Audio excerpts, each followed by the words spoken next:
Hello everyone, this is Seema and welcome back to my YouTube channel Maths Learning by Seema. Dear students, today we will discuss about the topic permutation group और symmetric group.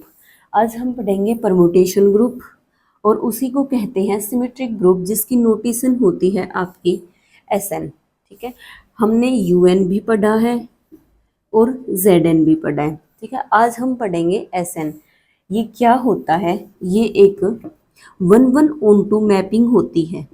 क्या होती है? 1:1:2 mapping होती है from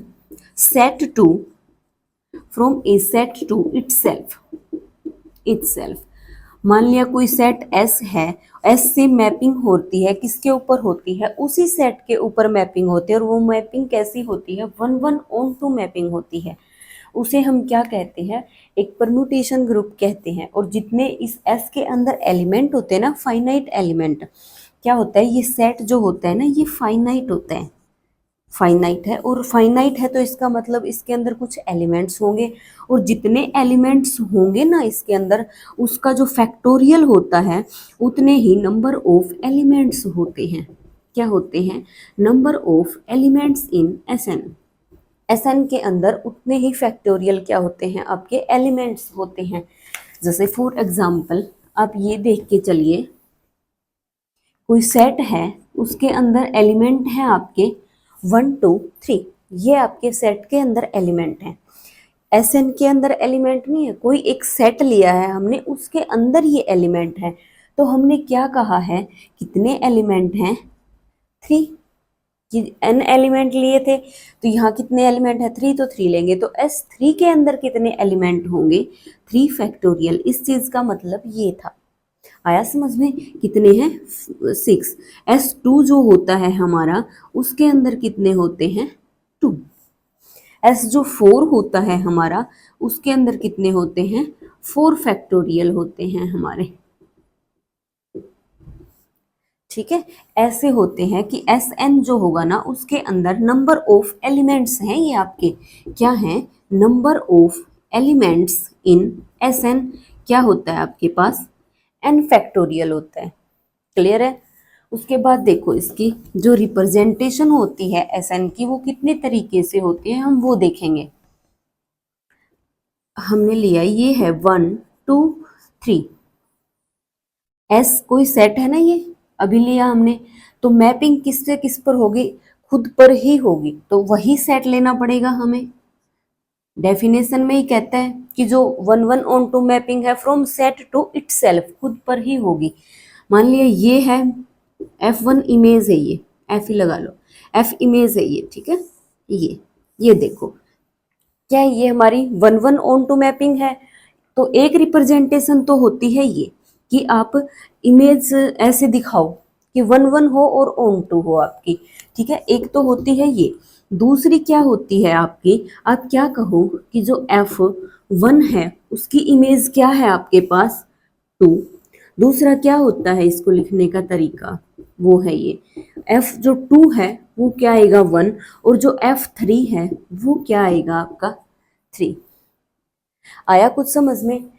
F1, F ये जो image है ना इसकी, वो क्या है? F1 की इमेज क्या है? 2. F2 की इमेज क्या है आपकी? 1. और F3 की इमेज क्या है आपकी? 3.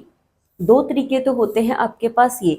और जो 3 और 4 तरीके होते हैं, मतलब 4 तरीके होते हैं. जो थर्ड और फोर्थ तरीका है वो क्या होता है? 1 रो रिप्रेजेंटेशन और 2 रो रिप्रेजेंटेशन, जो मोस्टली हम SN में यूज करते हैं. ठीक है, तो वो देखो क्या होते हैं. उसके बाद जो थर्ड है वो क्या आएगा आपके पास? 2 रो रिप्रेजेंटेशन. क्या आएगा? 2 रो रिप्रेजेंटेशन. कैसे करते हैं वो? आप देखो कितने एलिमेंट थे? 1 2 3 लिख दिए एलिमेंट. ठीक है, अब ये देखो 1 की जो इमेज थी ना, वो इसके नीचे लिख दो.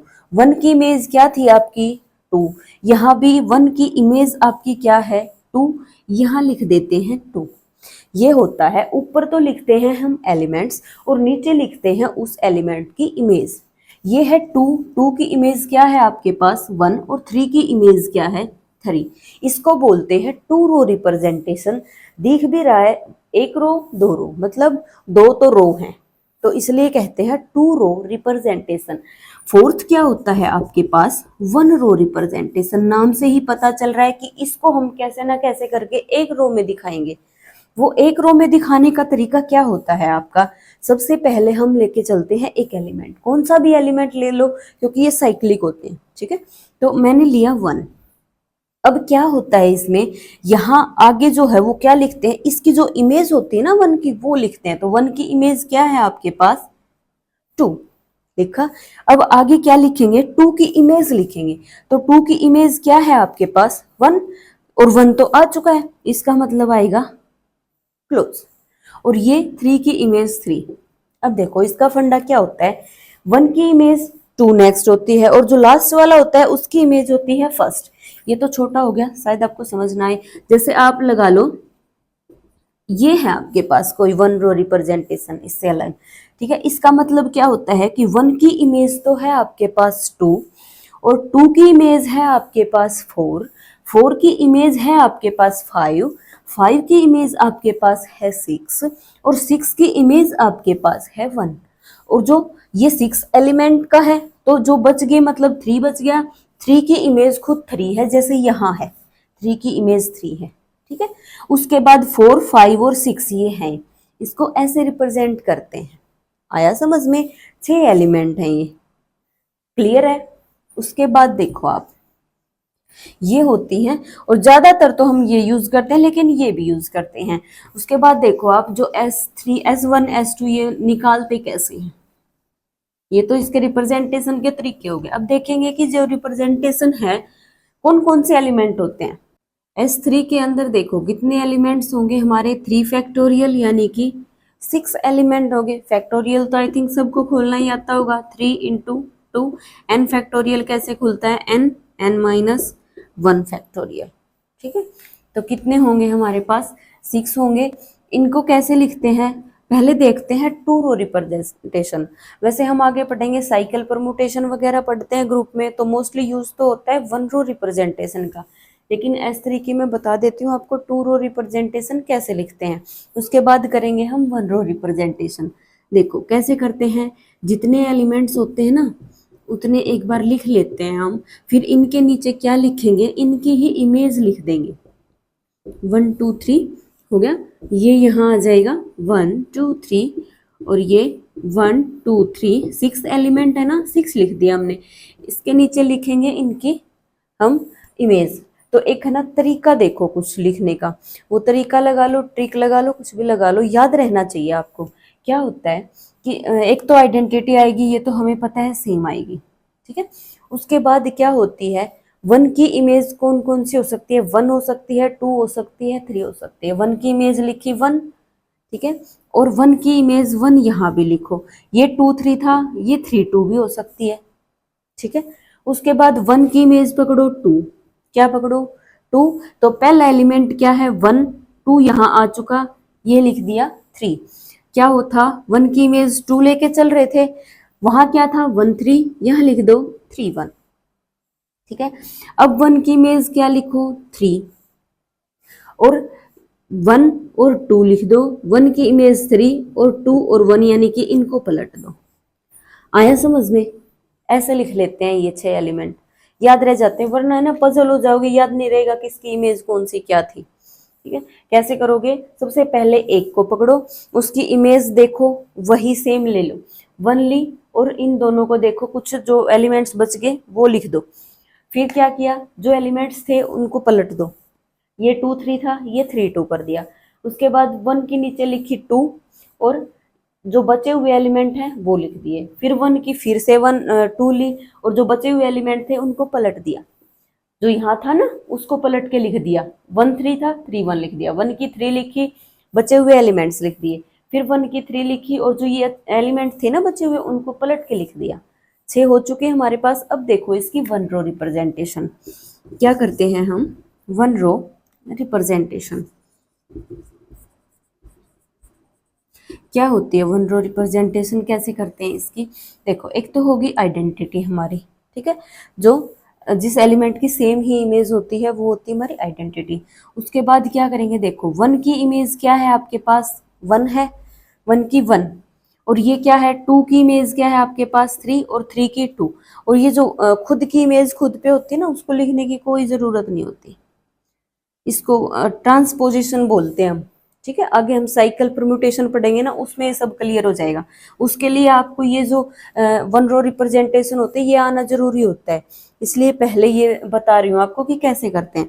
उसके बाद ये हो चुकी है, ये देखो 1 की इमेज क्या है आपके पास 2, 2 की इमेज क्या है 1, 2 की इमेज 1 ब्रैकेट बंद, 3 की इमेज 3 है, लिखने की कोई ज़रूरत नहीं है।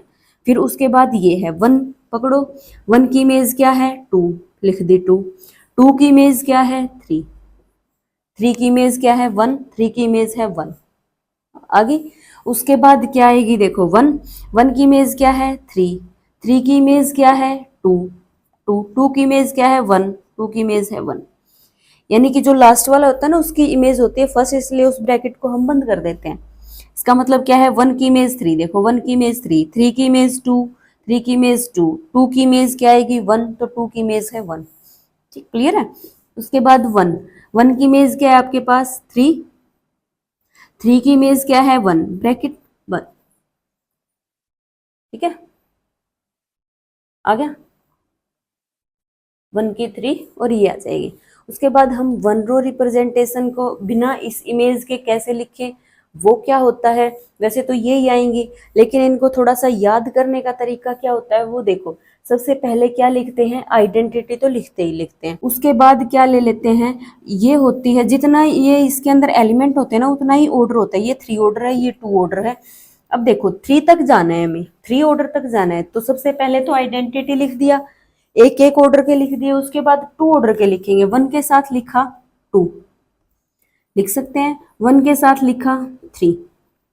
अब इसके अंदर एक रूल क्या होता है आपका, ये याद करना होता है आपको कि आप यहाँ जो एक टर्म फिक्स करते हैं, जैसे मैंने 1 को फिक्स किया फिर मैंने लिख दिया 2, फिर 1 को फिक्स किया फिर एक एलिमेंट और उठाया मैंने लिख दिया 3।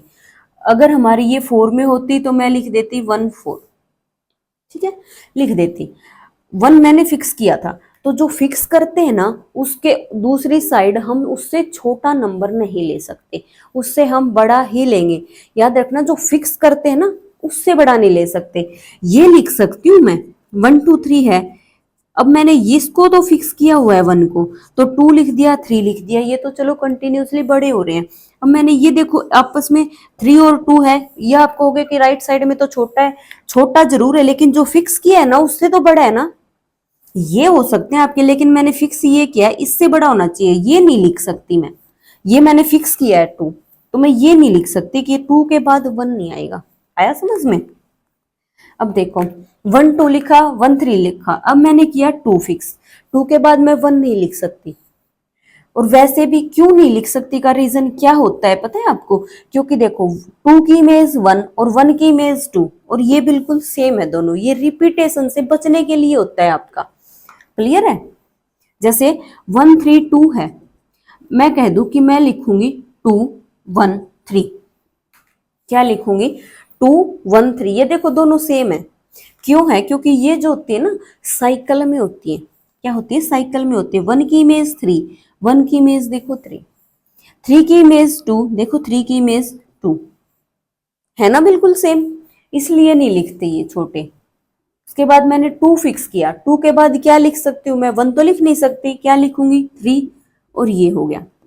ठीक है, अब कुछ मैं ये लिख सकती हूँ कि मैंने 3 को फिक्स किया और 3 के बाद मैं कुछ लिखूं, 1 भी नहीं लिख सकती 2 भी नहीं लिख सकती। अगर मेरे पास 4 एलिमेंट्स के होते तो मैं 4 लिख सकती थी, तो ये और तो जो होती हैं 2 ऑर्डर वाली और तो बन नहीं सकती। उसके बाद 3 वाली देखेंगे, 1 2 3 लिखा मैंने, एक तो ये हो चुकी मेरे पास क्योंकि 1 को फिक्स किया और जो बचे हुए एलिमेंट थे मैंने वो लिख दिए। अब मैंने फिर से 1 को फिक्स किया, फिर क्या करूंगी मैं 3 और 2, ये पॉसिबिलिटी है मैं इनको इंटरचेंज कर दूं, है ना पॉसिबिलिटी। उसके बाद देखो 1 लिखा, अब 1 के बाद और क्या पॉसिबिलिटी है, क्या लिखूं मैं यहाँ, मान लिया मैंने 2 लिख दिया, क्या लिख दिया 2 लिख दिया, ये भी मेरे पास हो चुकी है। वैसे तो 6 एलिमेंट आपके पास आ चुके हैं, लेकिन आप अगर बनाना चाहते हो कि भाई हाँ और बन सकती है ऐसे तो कितनी भी तो बना के देखो ना कहाँ से लेके आओगे। ये है 1, ये लिख दिया मैंने, 1 के बाद लिख दिया 2। अगर ये लिखूंगी 2 एलिमेंट का तो ये भी हो चुका है, 3 लिखूंगी तो ये भी हो चुका है आपका, ठीक है। उसके बाद यहाँ तो किया 1 फिक्स, उसके बाद मैंने यहाँ कर दिया 2 को फिक्स। क्या कर दिया? 2 को फिक्स। अगर मैं एक एलिमेंट के मतलब दो दो 2 ऑर्डर में लिखूंगी तो मेरे पास सिर्फ इतना हो चुका, और ये मेरे पास हो चुका है। यहाँ अगर 3 लिखूंगी तो ये भी हो चुका है, ठीक है। उसके बाद ये फिक्स करवाया, यहाँ 1 तो मैं लिख नहीं सकती, नहीं लिख सकती ना, क्योंकि ये मैंने फिक्स किया है।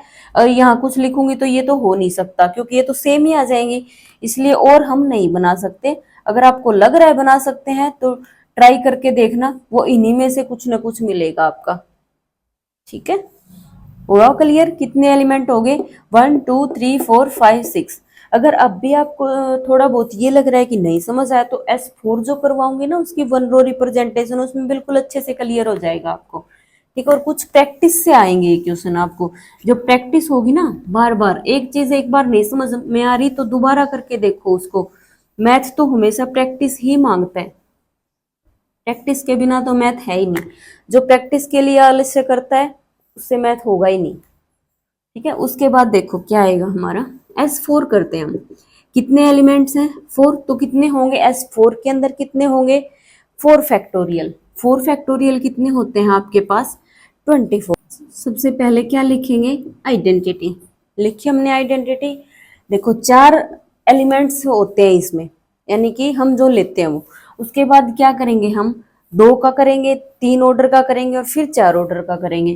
तो ये आ जाएगा हमारा 1 लिखा, 1 के बाद लिख देते हैं 2, फिर 1 लिखा, 1 के बाद लिख देते हैं 3, 1 लिखा, 1 के बाद लिख देते हैं 4, हो गए। उसके बाद हमने 2 लिखा, 2 के बाद क्या लिखेंगे? 1 नहीं लिखेंगे, हो चुका है हमारा। 2 के बाद करेंगे 3 और 2 के बाद करेंगे हम 4, लिख सकते हैं हम, ठीक है। अब पकड़ा 3, 3 के बाद क्या करेंगे? 2 करने का फायदा नहीं है, क्योंकि 3 की इमेज 2 और 2 की इमेज 3 हो चुकी है हमारी। 3 4 लिखा, 3 के बाद और तो कुछ लिख नहीं सकते, 3 1 भी नहीं लिख सकते, ये रहा हमारे पास। 3 2 भी नहीं लिख सकते, 3 4 हो चुका है। उसके बाद क्या करेंगे? 4 पकड़ा, 4 पकड़ के क्या कर सकते हो? 4 1 ये रहा, 4 2 करूंगी ये रहा, 4 3 करूंगी ये रहा, ठीक है। तो ये नहीं आएगा। अब देखो 3 ऑर्डर के, सबसे पहले पकड़ो 1 को, पकड़ा। उसके बाद क्या कर सकते हैं हम? 1 2 3 हो सकता है। उसके बाद 1 2 4 भी हो सकता है हमारा, ठीक है। उसके बाद क्या करेंगे हम? 1 लिखा और यहाँ लिख देंगे 3। पहले तो क्या लिखा था? 1 को तो फिक्स कर चुके हैं हम। उस पहले तो लिखा 2 2 2 के लिख दिए, फिर क्या किया? 3 लिखा, 3 के बाद क्या लिखो? 2 और 1 तो फिक्स था ही, 3 और ये सॉरी 2 3 नहीं 3 और ये क्या आ जाएगा आपका? 4 हो गया, ठीक है। हो गया ना। उसके बाद क्या करेंगे? देखो 1 फिक्स किया हुआ है हमने, उसके बाद जो 1 था मैंने लिख दिया ये 4। यहाँ क्या लिखा मैंने? 2 लिखा, फिर उसकी पॉसिबिलिटी लिखी, फिर क्या लिखा? 3 लिखा सेकंड नंबर पे, फिर उसकी पॉसिबिलिटी लिख दी। अब सेकंड नंबर पे लिख रही हूँ मैं 4। ये तरीका होता है थोड़ा सा याद करने का, ऐसे तो कैसे लिखोगे इनको, ठीक है। ढूंढते ही रह जाओगे कौन सी रहेगी कौन सी ना रहेगी। उसके बाद 1 4 लिखा, 4 के बाद क्या करोगे? 2 और क्या पॉसिबिलिटी है? 3 की भी पॉसिबिलिटी है आपके पास, क्लियर है। उसके बाद पकड़ लो 2 को कर दो फिक्स। क्या किया? 2 को किया फिक्स। 2 के बाद क्या कर सकती हूँ मैं? ये फिक्स किया हुआ है तो 1 तो मैं ले नहीं सकती, ठीक है। उसके बाद क्या किया? 3 लिया और ये आ जाएगा 4, और 4 लिया और ये आ जाएगा आपके पास 3। देखो यही पॉसिबिलिटी होती है 3 ऑर्डर में, तो और भी रहेगी एक आधी 2। उसके बाद अगर मैं 3 करूंगी फिक्स तो फिर छोटे आ जाएंगे, नहीं होगा, ठीक है। उसके बाद देखो क्या आएगी 4 ऑर्डर में, देखो 1 2 3 4। सबसे पहले तो लिखा ये। अब देखो 1 को कर लो फिक्स, 1 को फिक्स किया, यहाँ मैं लिख दिया 2, तो यहाँ मैं क्या लिख सकती हूँ? 4 3, क्योंकि 3 4 मेरा हो चुका है, क्लियर है। उसके बाद ये 1 तो फिक्स कर लिया मैंने, उसके बाद लिखा 2 को, और क्या कर सकती हूँ? 2 के बाद या तो 3 आएगा 4 आएगा, और वो दोनों को इंटरचेंज भी कर चुकी हूँ मैं, तो यहाँ क्या लिखो अब? 3। अब देखो क्या पॉसिबिलिटी है, दो जो रह गए उनमें, ये 2 और 4 कर सकती हूँ, 1 3 किया था, ये 4 और 2 कर सकती हूँ मैं, क्लियर है। उसके बाद क्या करो? 1 तो फिक्स था ही मेरा, 4 लो, क्या लो, 4 लो, और जो बच गई उनमें क्या कर सकते हैं हम, ये और ये कितनी आ जाएगी, 3 और 2। ठीक है, अब आप कहो कि 2 भी फिक्स करवा लो। अगर मैंने 2 फिक्स करवाया तो फिक्स जो किया है मैंने उसके बाद छोटा तो मैं लिख नहीं सकती, तो 1 तो आएगा ही नहीं। तो मेरे पास कितने बचे, 3 ही एलिमेंट, दो दो और एलिमेंट लिख सकती हूँ, मतलब 3 ऑर्डर का ही लिख सकती हूँ। तो 3 ऑर्डर के हम कर चुके हैं। ठीक है, तो यहाँ 2 फिक्स नहीं होगा। उसके बाद देखो ये जो होती है ना हमारी S4, इसमें जो 4 होते हैं ना, 4 रह गए, वो क्या होती है, ट्रांसपोजिशन होती है, प्रोडक्ट ऑफ ट्रांसपोजिशन। ट्रांसपोजिशन क्या होती है, इनको बोलते हैं। जो जिनका ऑर्डर 2 होता है ना, जिस साइकिल का ऑर्डर, ये मैं आपको नेक्स्ट लेक्चर में करवाऊंगी कि जो ट्रांसपोजिशन क्या होती है, साइकिल कैसे खुलती है, कैसे इनकी प्रोडक्ट होती है, कैसे इनका इनवर्स निकलता है, ये सब नेक्स्ट लेक्चर में होंगे आपके। ठीक है, आज के लिए हम ये करेंगे कि इनकी इमेज हम निकालते कैसे हैं। ठीक है, कितने हो चुके हैं देखो, 1 2 3 4 5 6 7 8 9 10 11 12 13 14 15 16 17 18 19 20 21। कितने रह गए, 22 23 और 24। ये 3 यहाँ पे क्या आएंगी, 2 रो रिप्रेजेंटेशन आएंगी। वो क्या होती हैं, 1 2 3 4। ठीक है, 1 3 2 4। ठीक है, उसके बाद 1 4 2 3, ये होती हैं। ये कहोगे कि कैसे पता चलेगा कि इसमें 2 जो होती है ट्रांसपोजिशन, प्रोडक्ट ऑफ ट्रांसपोजिशन आती है, वो कैसे पता चलेगा, वो भी हमारा एक तरीका होता है। वो ब्रीफली बताऊंगी मैं आपको जो नेक्स्ट लेक्चर है ना उसमें, क्योंकि परमुटेशन जो होता है ना, जो SN की जो हमारी इंफॉर्मेशन टेबल बनती है, उससे ही निकल के सब कुछ आएगा कि जो हमारा S4 होगा उसमें कितने ऑर्डर के एलिमेंट्स आएंगे। ठीक है, कितने, जैसे कि इसका ऑर्डर है 2, इसका भी 2, इसका भी 2, ये 2, तो वो वहां क्या बताएगा कि 2 ऑर्डर के कितने एलिमेंट्स होंगे। जैसे हमारी ऑडी टेबल होती है ना, वैसे ही हम एक टेबल बनाएंगे, उससे हमें ये पता चल जाएगा कि इस 2 ऑर्डर के कितने एलिमेंट होंगे, 3 ऑर्डर के कितने एलिमेंट होंगे। तो वहां से हम क्लियर कर पाएंगे कि प्रोडक्ट के कितने एलिमेंट होंगे। क्लियर है, और वैसे आप नॉर्मली इनको याद रख सकते हो, ये याद रखने की ही चीजें होती हैं कि इसके अंदर ये भी होते हैं। ठीक है, निकालने का तरीका मैं आपको बता चुकी हूँ।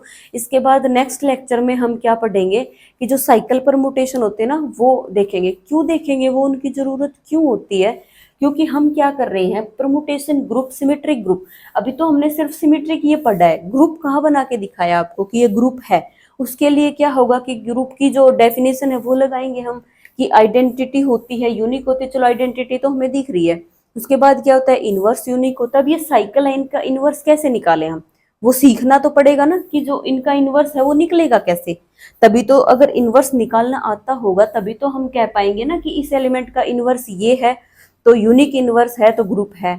ठीक है, एग्जिस्टेंस करवाएंगे ना इनवर्स की। फिर क्या होता है कि कौन सी प्रॉपर्टी होती है आपकी, एक और एसोसिएटिविटी होती है। तो एसोसिएटिविटी होती है, उसमें प्रोडक्ट होती है, साइकिल की प्रोडक्ट होती है, वो सीखेंगे हम।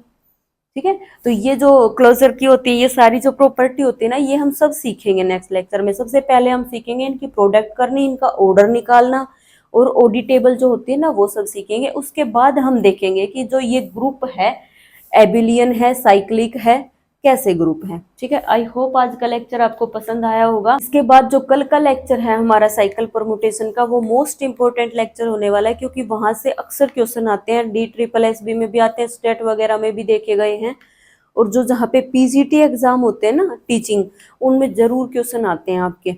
ठीक है, तब तक के लिए इनको करना रिवाइज। मिलते हैं नेक्स्ट लेक्चर में। Thank you.